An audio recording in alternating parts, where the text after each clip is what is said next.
안녕하십니까. 손정상 할아버지입니다.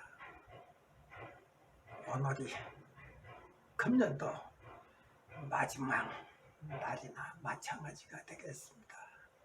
내일은 31일 종무식을 끝나고 나면은 모두가 휴식 상태로 들어가게 되겠죠.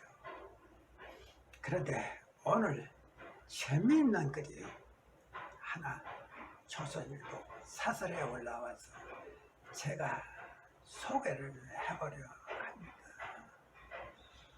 공수처병과 공수처라는 글이 올라왔습니다.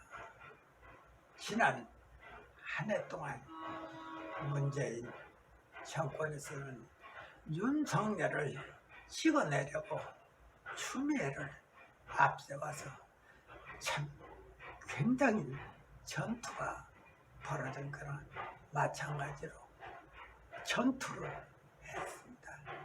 그런데 윤석열 찍어내기에 추미애가 2전 2패로 참혹한 결과를 맞이하고 마지막에는 문재인 대통령이 도장까지 찍었습니다마는 결과적으로 윤석열 총장에게 멋지게 케어를 당하고 말았습니다.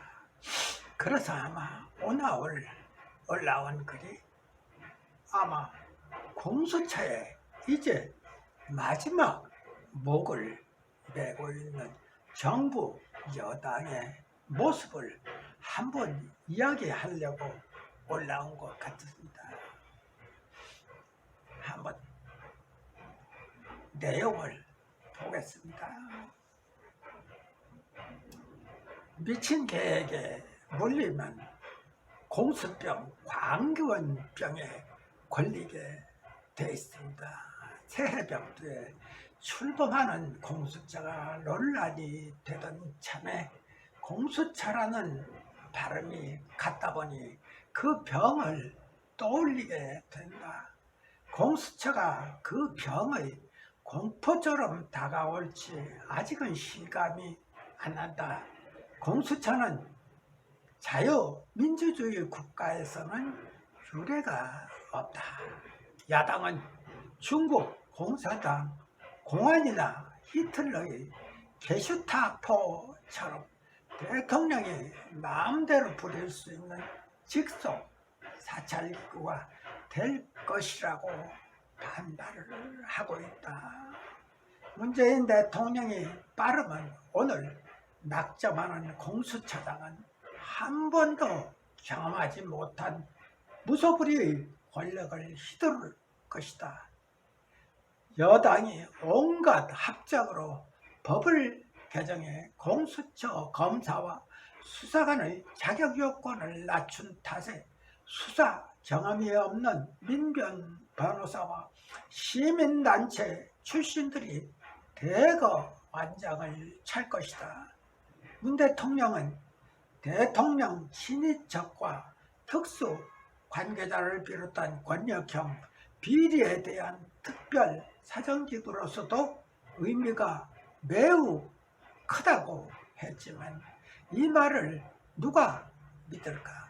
순전히 살아있는 권력을 수사하는 검찰을 무장해제시키는 정권 친위대 조직일 것이에 그렇다. 여당 스스로 공수처법의 핵심이라고 했던 야당 거부권 없애버린 것은 처음부터 대통령 친위기관이 목표였음을 자연한 것이다. 문바들과 민주당 친문 의원들의 공수처 집착은 광적이다.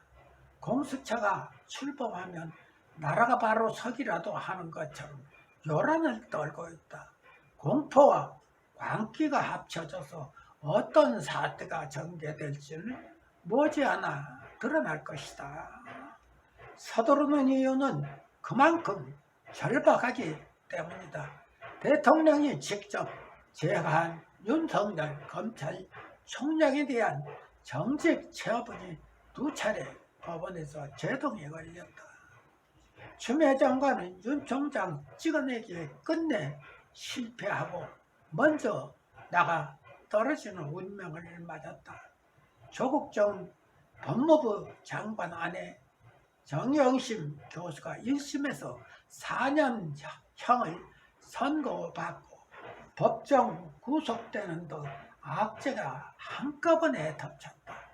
그러나 확진자는 매일 1000명에 이르는 혼란 속에 연시를 맞았다. 문 정권의 K-방역 홍보에만 열을 올리다가 백신을 확보하지 못했다. 남미 국가까지 포함해 30개국이 새해를 맞이하기 전에 백신 접종에 들어가는데 우리 국민들은 백신 없이 혹독한 겨울을 나야만 할 것이다. 그들에게는 월성 1호기 평가주자, 울산 선거공작, 라임, 옵티머스 등 정권 붕괴할 지경에 몰릴 수 있는 권력형 비리 수사를 막으려면 공수처가 최후의 보루일 수밖에 없다. 공수처는 어떤 사건이든 검찰에서 넘겨받고 사건을 뭉갤 수도 있다. 판검사가 저항하면 사찰하거나 압박해 재판과 수사를 좌지우지할 수 있다. 윤석열 총장에게 사실상 이연패한 정권은 공수처의 제1호 표적으로 윤 총장을 겨냥해 3차 전에 나설지 모른다. 모든 것이 퇴임 후 안전판을 만들고 연초 기자회견에서 밝힌 대로 퇴임 후에는 국민들에게 잊히기 위함일 것이다. 그러나 그것은 그들이 짜놓은 대로 착착 진행됐을 때의 시나리오이다. 법원 판결에서 보듯이 바람의 방향은 분명히 바뀌고 있다.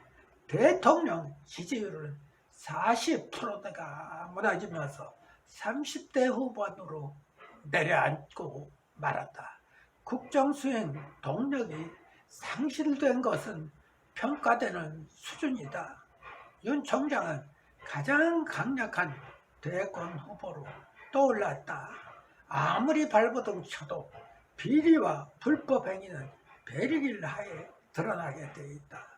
비리가 드러났는데도 넘어가려는 권력을 우리 국민 정서는 한 번도 받아들인 적이 없다.